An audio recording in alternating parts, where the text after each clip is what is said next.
Hi, hi everybody. It's Frank. This is my project, the stories of our lives, or stories of our lives. I don't know what I call it really. And I'm here talking to Sam Alexander, who yeah, this is one of the things about this. I'm going to ramble straight away before Sam even gets a chance to talk. Hello, Sam. You know, this is one of the things, I don't know what this is. It's just a chance to talk to people who, starting with people I know, and that ranges from people that, you know, could be family, to people I know, like Sam, who, you know, we have a connection through our children. We don't have children together, let's just make that clear. Our children went to the same nursery a few years ago, and, you know, we've kind of known each other since then. What does that mean? What does that mean that we know each other? Because I know nothing about Sam really, but I do know that she's pretty feisty, and you know, well, that's my judgment, that's my story about Sam. So, you know, straight away, I'm kind of, you know, laying out how I think of this and how we're all made of stories, and you know, we don't even control our own story because people have stories about us, and those stories get disseminated all around as well. So it's just really fun and funny to think about it. Obviously, the stories can be sometimes quite serious as well. That's a bit of a worry. But anyway, there's my little preamble. Sam, I've got to just say, I've got to tell everybody, because this just makes me laugh every single time I see you, apart from the funny stuff that you post on Facebook. And before we get into kind of who you are, Sam and I had this really brilliant British kind of, you know, misunderstanding when it was the first time we met. I turned up at nursery. Sam had... I'm going to give my version, and maybe you can start off by giving your version of this. So I turn up and I park next to Sam, and I recognise her. She goes in. I come in after, and she needs to get to Canterbury, which is about 6 or 7 miles away. And anyway, the upshot of it is that she thinks I'm a taxi driver. As I come in, she says, I can't even remember the conversation. It was just funny, but it was just so British. I remember it, Frank. So. Because she says, you know, I say hi, and then we have this little bit of banter, small talk or something, and then she says, can you take me to Canterbury? And being totally British, I say, that's in my mind, I'm thinking that's slightly cheeky, but I don't really know you, but yeah, sure. So I say, yeah, fine, that's fine. So Sam thinks I'm a taxi driver. And I, being so deferentially British, say, you know, yeah, okay, I've got stuff to do, but I will take you to Canterbury because you're so forceful. Which is hilarious. I mean, you know, just as an intro, and you know, within the framework that we really don't know each other very well, we spent probably about 20 minutes in each other's company in the whole time we've known each other, which is ever about 5 years or so. But that's a cool story, and it always makes me giggle when I think about it. I don't know if you want to add anything to that story. Yeah, no, I was absolutely devastated when I came out and I realised he didn't get back into a taxi. I was like, oh, he's not a cabbie. That's not the same guy that got out of the taxi. It's just so delicious. You agreed to take me. You were like, oh, well, I've got one of my sons to look after today, but yeah, I could probably fit it in. I'm thinking, this guy's really awkward. Does he not want any work? Oh my God, that just it just gets me every time I think about it. It's such a. That's so British. It is so British. Yeah, I have no idea who you are, but I will take you to the other side of Canterbury. Exactly. Yeah. Okay. So yeah, I don't know if we're ever going to recover from that, but so listen, Sam, I you know, doing this project, and this is very early stages, so I'm just not really sure what I'm doing, but I had some people in mind straight away when I decided to do these kinds of conversations about the stories of our lives, not even really knowing what that meant, but just kind of seeing what came up. And you were one of the people I thought about first. And that's just based on, again, very limited knowledge of your actual life or your stories, anything about you, just about a kind of energy, or just a, you know, you seem to have some kind of joie de vivre or whatever it is, some kind of take on life that is very attractive. So I had your name right down on the list. I mean, I don't know if you can really speak to that, but, you know, just, I suppose, you know, what would you say in response to that? I suppose is my first question to you. Like, you know, what, you know, you hear that, and it's like, do you think of yourself as a feisty person? No. Sometimes, yeah. I mean, I'm fairly outgoing. However, I'm also fairly introverted as well. So there are things that I find really easy to do, and the things that I really quite difficult to do. Okay. So I think that whilst people think I'm quite feisty, and I've probably settled into that more over the years, I think I've become more confident.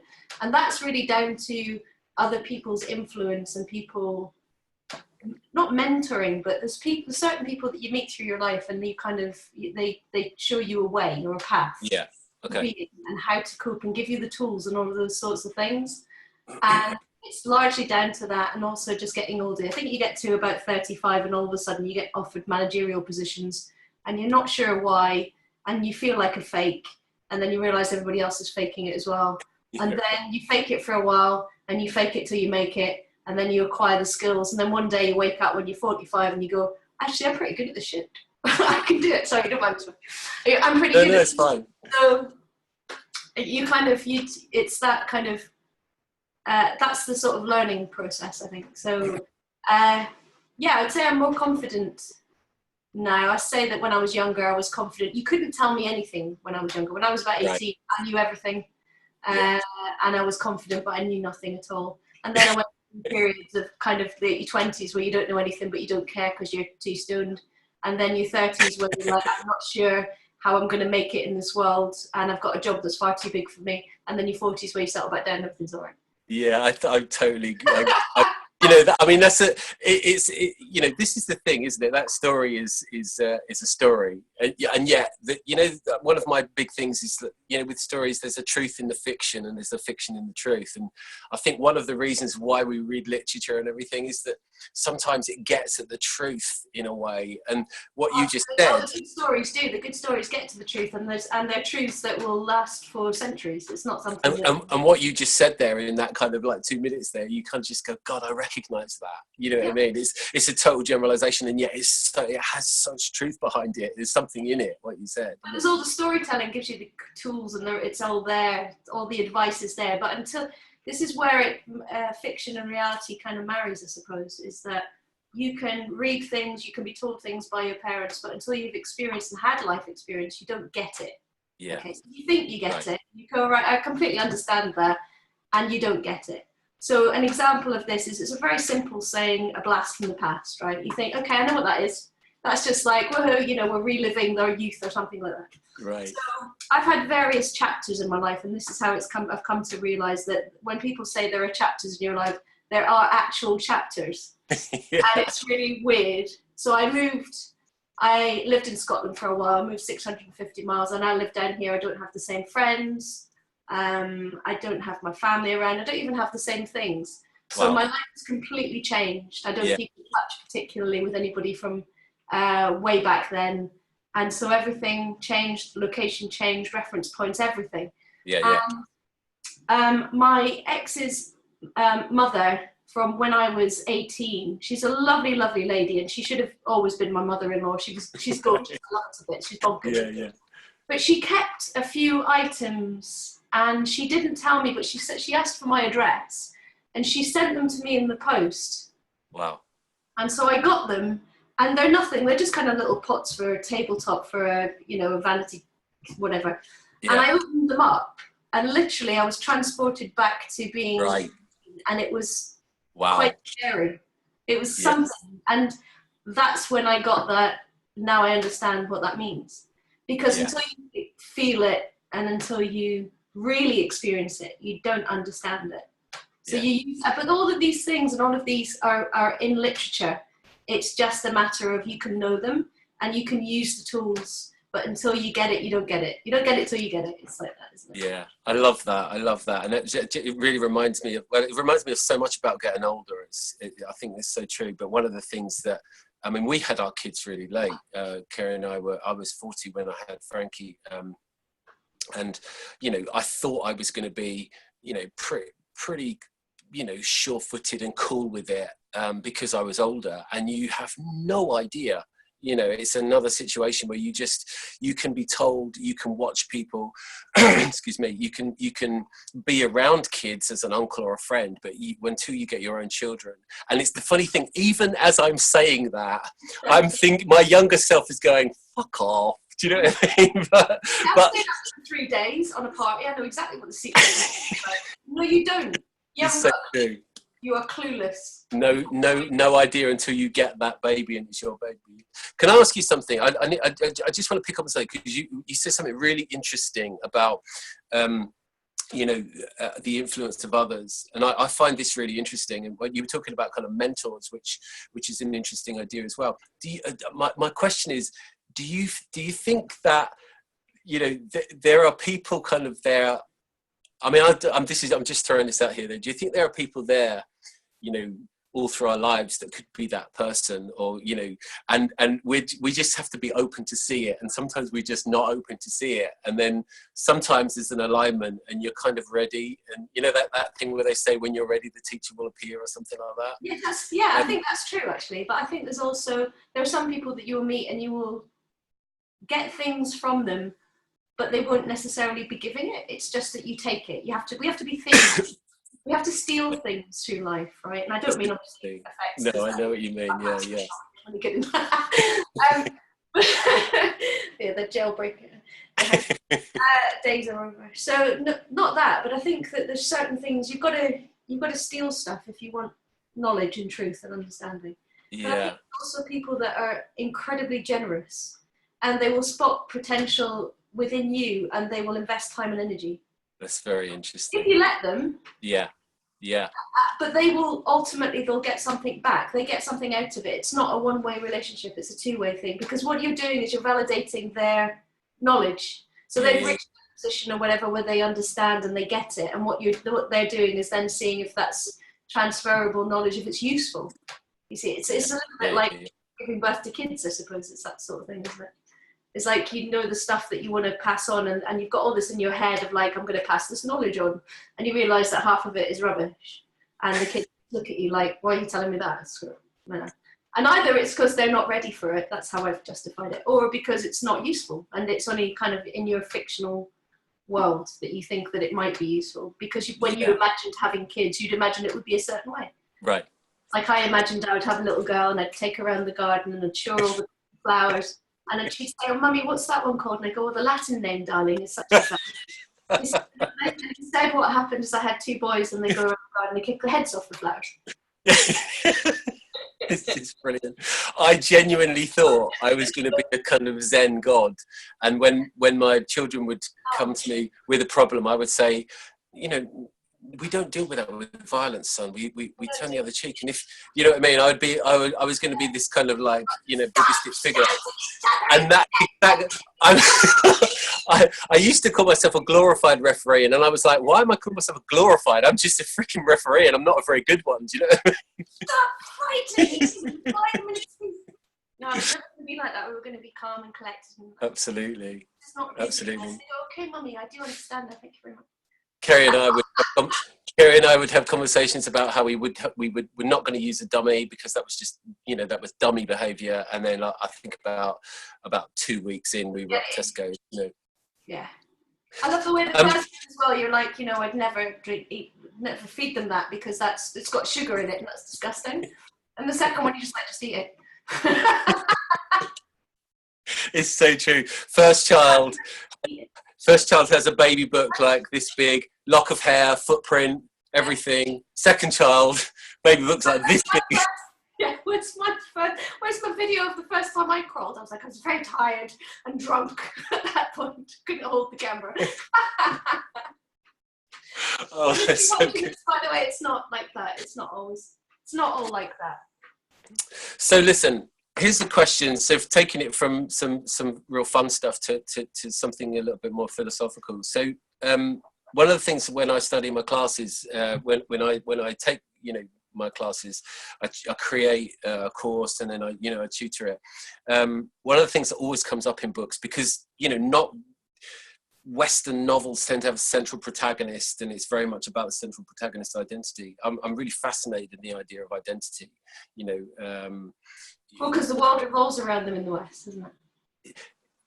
Revolves around. The world revolves around people in the West. We are. Yeah, exactly. Yeah, yeah. You're the center of your own film. Everybody's the center of their own film. But I mean, how do you see that? I mean, I mean, I'm interested in. I suppose I'm going to ask a lot of you here because I suppose I'm interested in your kind of philosophical outlook. What does that mean to you? Even does it mean anything? Are you even bothered by that question? And what does it mean to you specifically in terms of Sam Alexander, the person that has a Scottish accent, and where she came from? She has a Scottish accent, yeah. Are you? Because that's really interesting. Yeah, You're English. Yeah, I was born in Lancashire when I was born. Wow. And so the Scottish accent came from living there. That's so fascinating. So that Scottish accent is completely fake. Wow, that's so interesting. I thought you were Scottish. That's so interesting. Everyone does. So the speak. Weird one. Yeah. Like who? If I say like, who are you? What does that question even mean? That's the answer, and the answer is that it's not about. And this is why I find questions around, equality for women and things like that very difficult. Yeah. Because for me, it's like, don't make them different, just make them the same. There's just people. There's just, that's all it is. So I don't really think about, and it's probably a failing to a certain extent maybe, but I don't think about the way that other people perceive me, because I don't care. Just like... No, that's interesting. But that's the way I've always been. You do your best, and you are kind to others, and to a large extent, the way that other people perceive you, it's their issue. It's not yours. Why would you? That's really interesting. Take responsibility for that. You need to take responsibility for your own actions and for how you act. And there's something around listening to see how your actions fall and other people respond to them. But with regards to your identity and how people think of you in your totality, that's their game. And that can be influenced by the way that they feel largely about the way that they feel about themselves, about experience with other people, the way that your face looks. If they've had experience with somebody else that's got the same sort of face as you, then they'll judge you in a certain way. Whether you measure up to them framework and how you fit in their picture and whether they're comfortable. So that's just a whole bad kind of game to play, and I've never engaged with it because I just can't be asked. That's really, really, really interesting. No, that's a fascinating answer. It's a brilliant answer. I love that.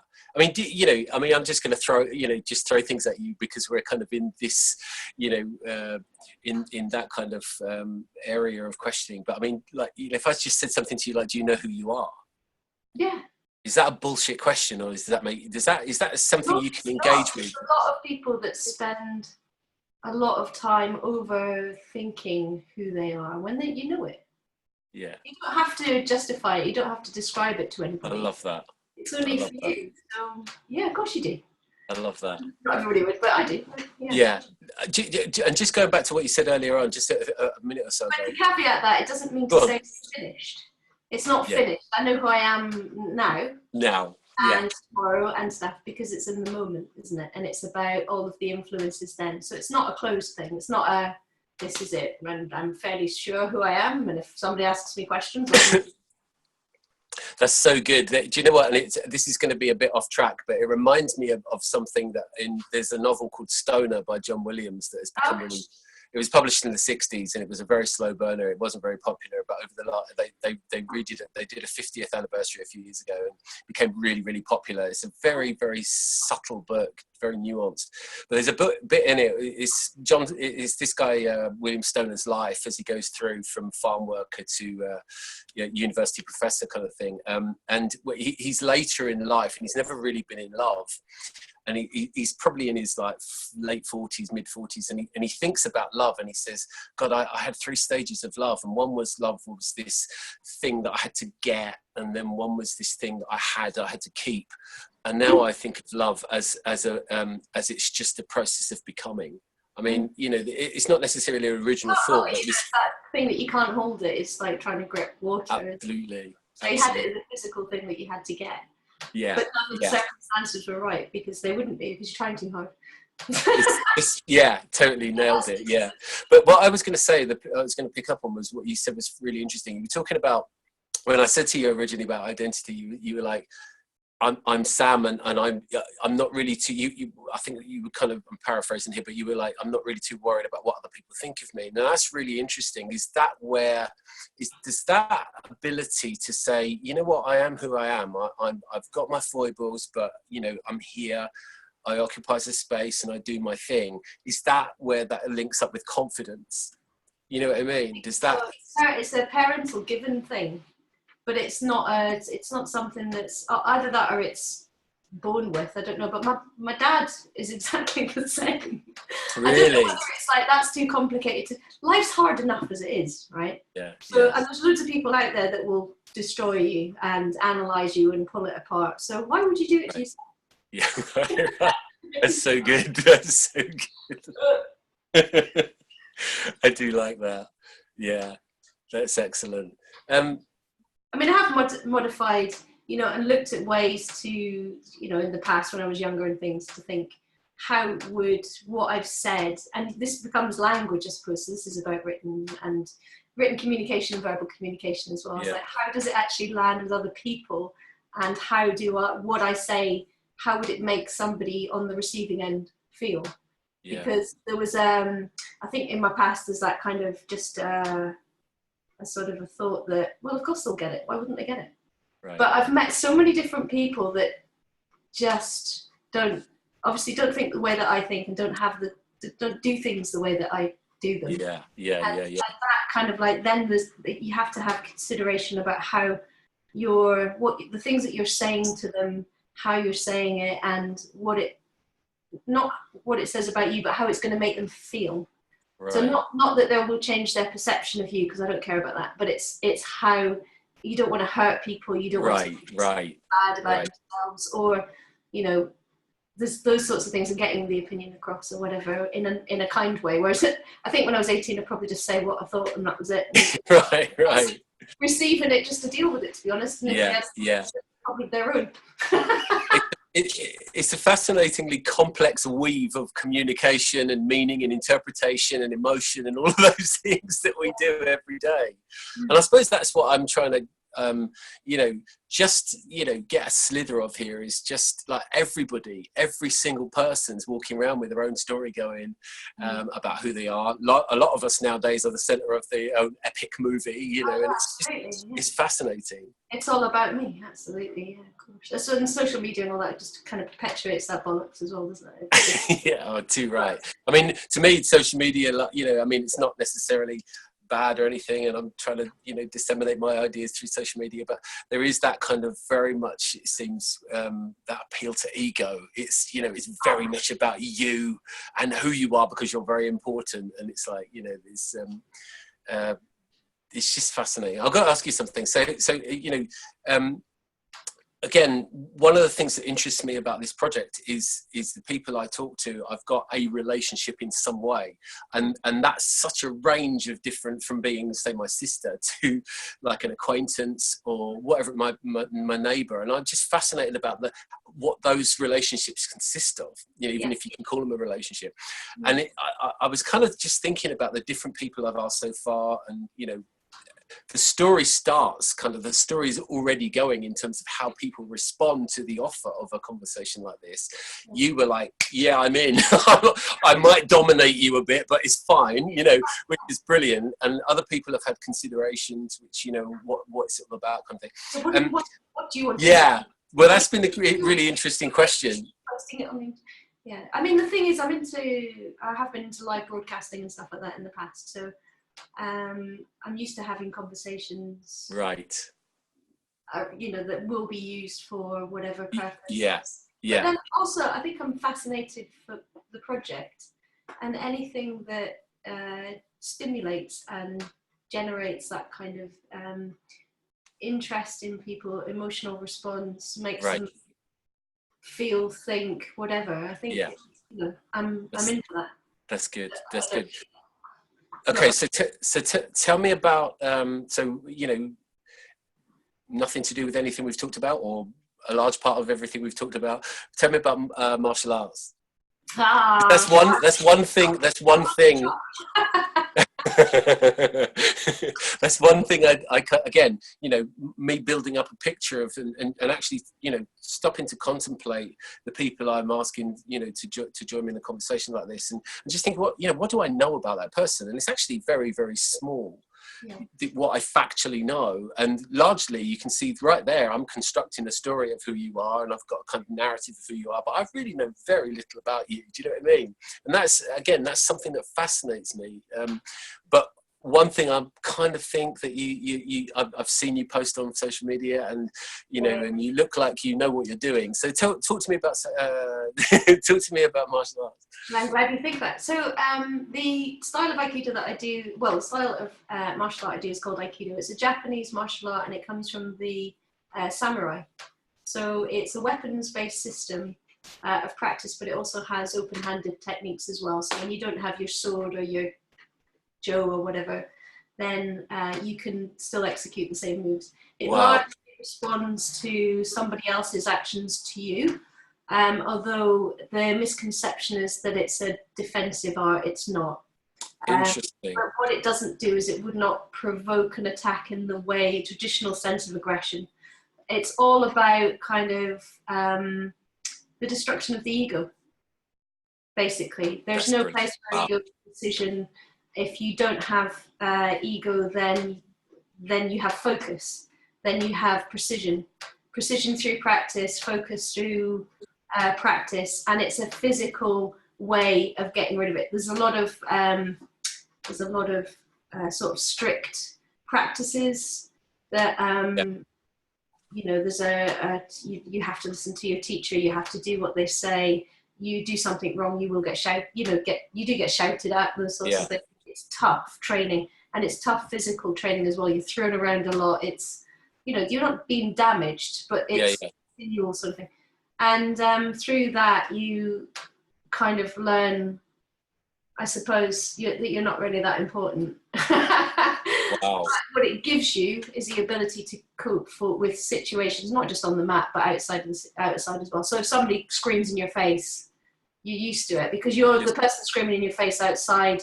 It's not going to be really as terrifying as your instructor screaming in your face. In the right. So they're qualified. This person isn't. So yeah. So one of the things you were saying about ego. So would you say that is it something to do with, like, you know, if you're kind of in your ego, it's probably the wrong phrase, but you know, if your ego, you're kind of just thinking about your story. Yeah. You're not in the present. You're not in the present moment. And also, if you think the worst thing you can do is think, well, I'm quite good at this. Because that's all going to tend to rubbish the next week, because it's not going to happen, and you won't be able to execute the technique, and you'll realise, and you've got to deal with that disappointment, or the fact that actually you thought you had it but you don't have it, and you thought you could do something but you definitely can't. So you just have to accept that and take it as, when you are told off about something, that this person is correcting you because they care to correct you. Right. Is somebody won't correct you and just let you get on with it because they don't care. They're correcting you, and that kind of, the being told off or shouted at or whatever, is because they want you to learn how to do it right. And it's such a precise art that there's no room for, my own interpretation of it. This is the way to do it, and that's it, kind of thing. Right. So it's quite a calming way to be, because you can't bring anything to it. You have to leave everything else, leave it off the mat. Do you know what I mean? Wow. And you bring it there, and that's it. And you live and die by that line. That's it. Wow, that's so interesting. And it's interesting because Aikido has become a kind of word that's used metaphorically quite a lot now. People, I must admit, I probably use it incorrectly, but sort of thinking. Everyone thinks it's a soft and gentle art, and that's the biggest load of rubbish. Right, that's interesting. There are interpretations of it where it's all about, it's just awful. But it's not.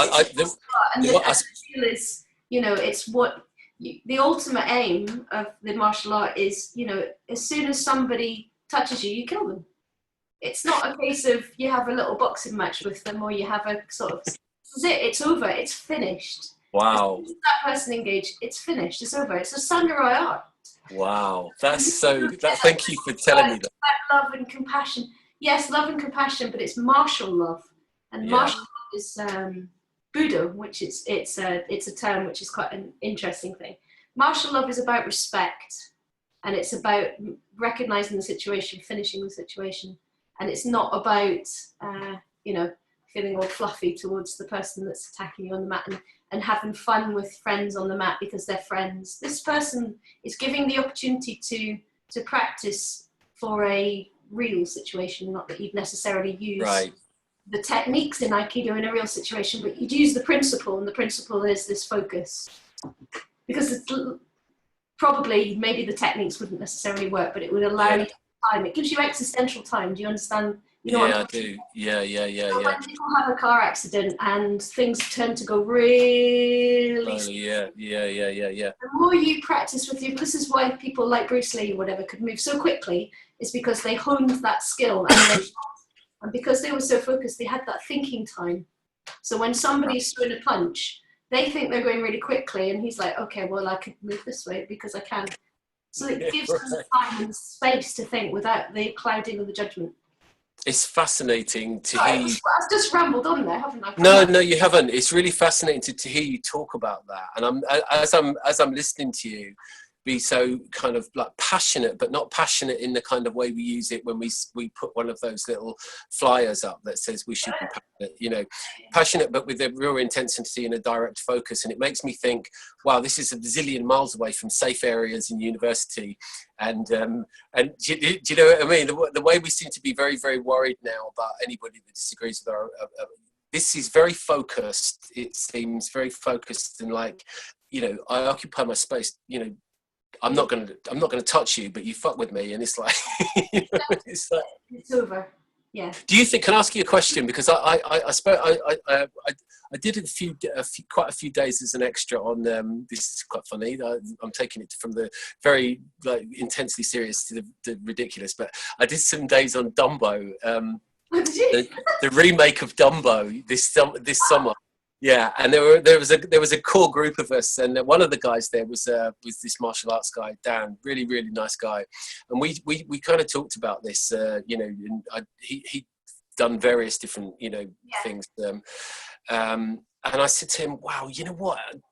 Why don't we do this in school?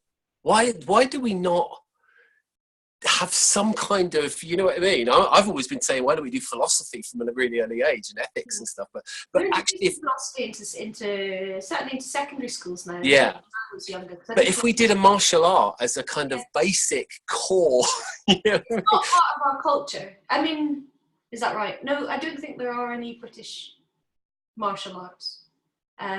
Right, I see. Yeah. I don't think there are.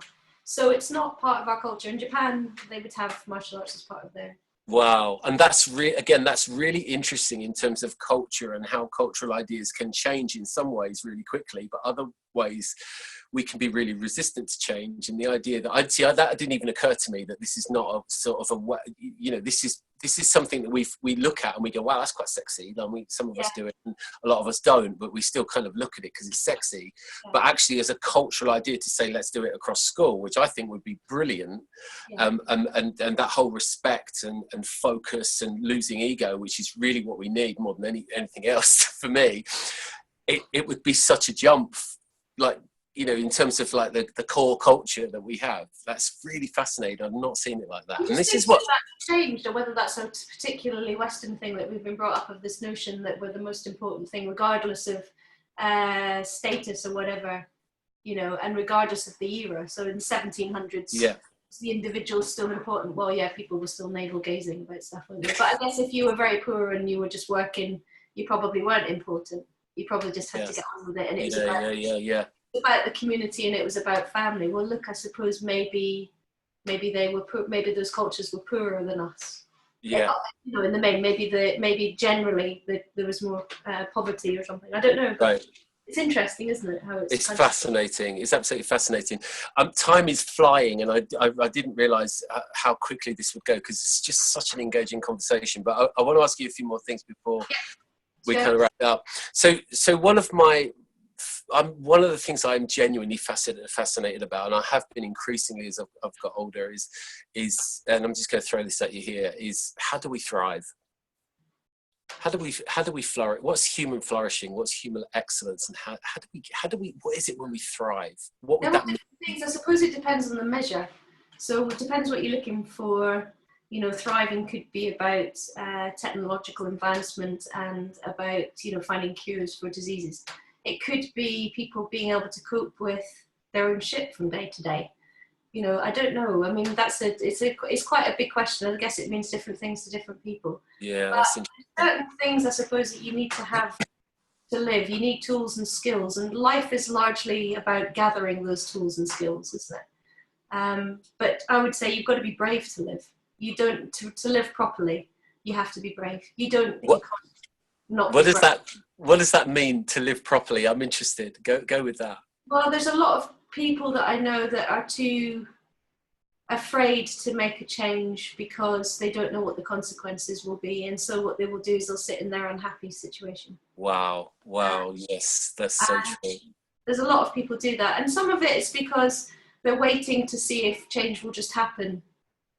Yeah. And it won't necessarily.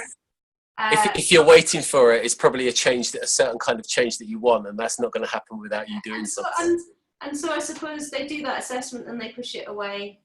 And then you think, well, you know, I suppose some people don't because they don't want to, and some people don't because they can't. And you can't criticize people for that, but I think there's sometimes you just have to do it and see what will happen. And obviously that's related to my own circumstances. But I think sometimes you just got to. Yeah. Because this is it, you know, this isn't the dress rehearsal, this is the thing, it's the cliche. So, you know, it's time to get out and live because nobody else is going to do it for you. It's so true. So there was a excuse me. Kerry used to have a coach. It wasn't a coach actually. He used to do these fantastic weekend, retreats on self-actualization and everything. Okay. Fantastic guy called Mick McKenzie. And one of the questions that he would ask, which I'm going to throw you again, he would say to people, "What do you want?" Yeah. And he wouldn't qualify it in any way. So I'm going to say to you, Sam, what do you want? Oh, God. That's brilliant. Largely. I mean, there's only tweaks here and there. I'd like to travel. And when it's the right time, we'll do it. I'd like to continue to be happy and enjoy life, I suppose. So you know what's really interesting about the way you've answered that is your face is so open and you've just answered it really directly. I've seen people agonize, thinking deep into their ego, thinking, you know what I mean, to find the right answer. Yeah. Say money. It's a Ferrari, but that's shallow. Get all money in a Ferrari as well. Could I have that too? It is near Christmas after all. This could be a wish. What do you want? Yeah. Yeah. Well, I'd like £1 million. No, 8 million. No, just to enjoy life and to continue learning. I think I want to continue experiencing new things. Continuing to love and to have all of those wonderful things that we kind of have around us anyway. Not everybody does, but that I've got now with the family and all of that. But to continue learning because it's such isn't it such an adventure? It's such an amazing adventure. Aren't we lucky just to have this opportunity? You know, not a lot of people remember that from day to day. We're lucky. We're alive. I think that's so beautiful because I think, I know nowadays we have so much information and this piece of information is bandied around all the time. But when you actually think about how the chances of you being here are billions to one, you know what I mean? And I don't mean on this webinar. I mean, Sam Hill, Sam Alexander herself, actually the chances of you being created are just so small, and it's just it's fascinating when you think about it. And we have this opportunity which is in geological times is so fast and so over so quickly, and it's just we're living in really, really interesting times, and we have an opportunity to make a difference and to help people and all of those things. I love that impetus to do that and to help ourselves as well. So just that as a last point, just before we wrap it up, and it's been so interesting to talk to you. I feel like you know, I don't, as I say, I'm kind of muddling through with this, but I feel like my choices so far have been pretty good, because that makes me feel pretty good, because I'm so much in my ego. You know? But just as the last point, because I don't know, I've always been an idealist and a bit of a dreamer, but I feel like there's a zeitgeist thing at the moment where people have been unhappy maybe for a while, but there's a sense that things can change. Even as bad as it keeps seemingly getting with whatever, Brexit or Trump, and everybody's gloom and doom, but there seems to be a below the surface, people seem to be doing the thing that will change everything, which is connecting like this. And talking about how things can change, and that's the way it happens to me. So can you speak to that for a minute, just for the I suppose with social media, the world is becoming a smaller place. It's becoming, and you realise that people on the other side of the world are like-minded people, individuals, right. and not that way. And you know, where America was 6,500 miles away, and they were all very different and very American, and we wouldn't go over there. You realise that actually the people are the same as us, and you know, I've met some amazing people. I've got some brilliant friends through social media that I've that I've made, and they're proper lifelong friends. That's amazing. You know, they've travelled over here, and I've met them in London and places like that. It's an instant connection. Yeah. And this is what I think the technology is helping us. Coupled with the fact that now it's our generation. So all of those things that we used to think about when we were students and up to no good or whatever, we're the ones with the power now. Right. And we're slowly coming to that realization that we now have the big job. And it's up to us to take those tools that we've learned and put them to good use, because now the opportunities are there. We just have to take it and be strong and actually go forward and make connections. I think, to me, the biggest thing that anybody could do, because I think sometimes we get pressured thinking that we've got to change the world, and I don't think we have to. All we need to do is keep connecting. I love what you said earlier about, you know, and it's controversial maybe, but you know, in the current climate in certain circles, but it's like, we're just people, and the more we box ourselves off, like I'm this, I'm that, I'm separate from you in this way, and we make that more and more and more categorical, the more unhappy we get. You know, I can be a complete dickhead, but I have some good characteristics as well. You know what I mean? And that's true of everybody. Yeah. And I think the more we kind of accept that and see that, I think the better things can be. But you know, the thing is, sharing the information is sharing. You realise that actually people have similar issues, similar fears, similar passions, similar things in the world. And once that kind of stress is there and is gone, because you realise actually you're not a freak, and that everybody is the same and enjoys the same sorts of paranoia and fear and middle of the night sweats and worry and all of that kind of thing, that actually you can just put that behind you and get on with it. Absolutely. I love that. Listen, thank you so much. You've been absolutely delightful to talk to. And you get something useful out of it all. You know, yeah, well, definitely. Listen, if you ever need a taxi, just give me a ring. Thank you very much, Sam. I really appreciate you coming on. All right, then. All the best. Thank you very much. Bye. Bye.